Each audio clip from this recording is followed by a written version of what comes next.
नमस्कार दोस्तों, स्वागत है आप सभी का द आर्काइव यूट्यूब चैनल पे। दोस्तों सोचिए आप एक ट्रेन में अपने दोस्तों और परिवारों के साथ घूमने गए हैं और पता लगे कि जैसे ही आपकी ट्रेन स्टेशन पर रुके, ट्रेन के ऊपर भद्रों से हमला होने लगे और जब तक कुछ समझ में आ पाए आपके पूरे कोच में आग लग जाए। जी हाँ, यही हुआ था 2002 के गोधरा के कांड में, जब लोगों ने इंसानियत को भुला दिया था, जब लोगों ने साबरमती एक्सप्रेस के कोच S6 को आग लगा दी थी। इस इंसिडेंट में 59 लोगों की जान जाती है, जिसमें छोटे बच्चे, महिला और बड़े भी शामिल थे। दोस्तों ये इंसिडेंट कारण बनता है आगे होने वाले कई भयानक और हिंसक दंगों में, जिसमें हजारों लोगों ने अपनी जान गंवा दी थी। आइए इस वीडियो में बात करते हैं गोधरा कांड के बारे में।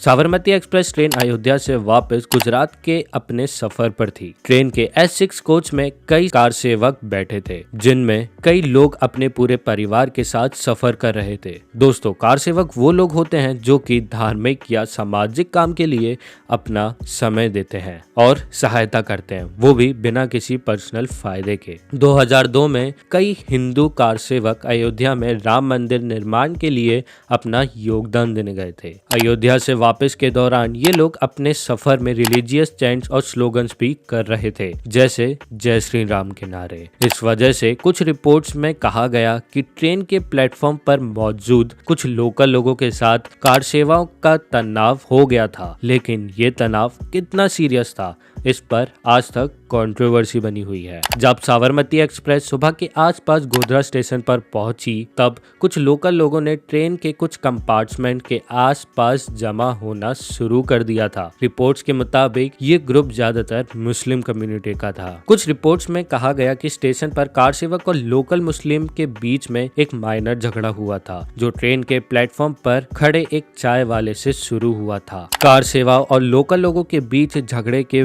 बाद कुछ गुस्से में भरे लोगों ने ट्रेन पर पत्थर मारना शुरू किया। हालत इतनी बिगड़ गई कि कुछ ही समय में एक बड़े मॉब ने ट्रेन के S6 कोच को घेर लिया। मॉब ने ट्रेन के S6 कोच पर पेट्रोल बॉम्ब या इन्फ्लेमेबल लिक्विड से आग लगा दी। इस अटैक में ट्रेन के अंदर काफी लोग फंस गए और आग से बचने के लिए कोई रास्ता नहीं था। पत्थरबाजी और ट्रेन को घेरने की वजह से लोग कोच से बाहर नहीं निकल पाए। इस कांड के तुरंत बाद गुजरात में हिंदू कम्युनिटी का गुस्सा फूट पड़ा। इस घटना को हिंदू समुदाय के खिलाफ एक बड़ा अटैक माना गया। इसने कम्युनल टेंशन को बेहद बढ़ा दिया और लोगों में बदले की भावना जाग उठी। 28 फरवरी 2002 को गुजरात के कई इलाकों में कम्युनल दंगे शुरू हो गए। हिंदू समुदाय के कई लोग इस अटैक का बदला लेने के लिए मुस्लिम समुदाय के खिलाफ उतरे। अहमदाबाद, वडोदरा, सूरत और छोटे टाउन जैसे गोधरा में भी दंगे भड़क उठे। हिंदू मॉब्स ने मुस्लिम लोगों के घरों,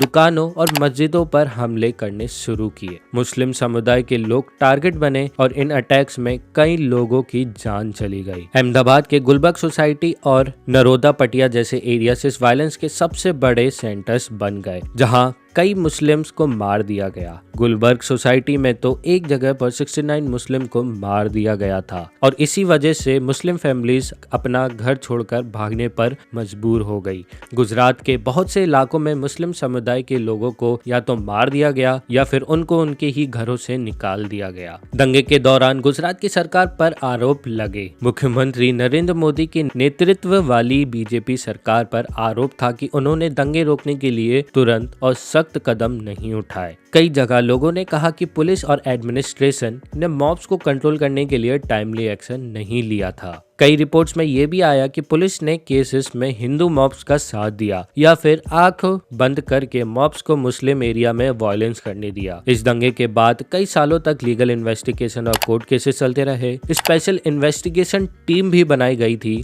जो गोधरा कांड और गुजरात दंगे की जांच करे। कई हिंदू लीडर्स और मॉब्स के शामिल लोगों पर केसेस चले। कुछ लोगों को सजा भी हुई, लेकिन कई केसेस में इंसाफ के लिए लोगों को लंबा इंतजार करना पड़ा। नरोदा पटिया केस में फॉर्मर बीजेपी मिनिस्टर माया कोडनानी को भी गिल्टी पाया गया, लेकिन बाद में उनकी अपील पर उन्हें एक्विट कर दिया गया। गोधरा कांड के बाद ये कम्युनल वायलेंस गुजरात के इतिहास में एक काला चैप्टर बन गया। इस दंगे ने न सिर्फ गुजरात बल्कि पूरे भारत को हिला दिया था। गुजरात के कम्युनल रिलेशंस पर इस वायलेंस का गहरा असर हुआ जो सालों तक चलता रहा। तो दोस्तों, ये था चैप्टर गोधरा का। और अगर आप लोगों को इसके ऊपर और भी बड़ी वीडियो चाहिए जिसमें मैं और डिटेल्स दूं तो प्लीज मेरे को कमेंट सेक्शन में जरूर बताना। और अगर आप सभी को ये वीडियो पसंद आई हो तो please don't forget to like and subscribe. तो मैं मिलता हूँ आप सभी को एक नई वीडियो के साथ। जब तक के लिए धन्यवाद।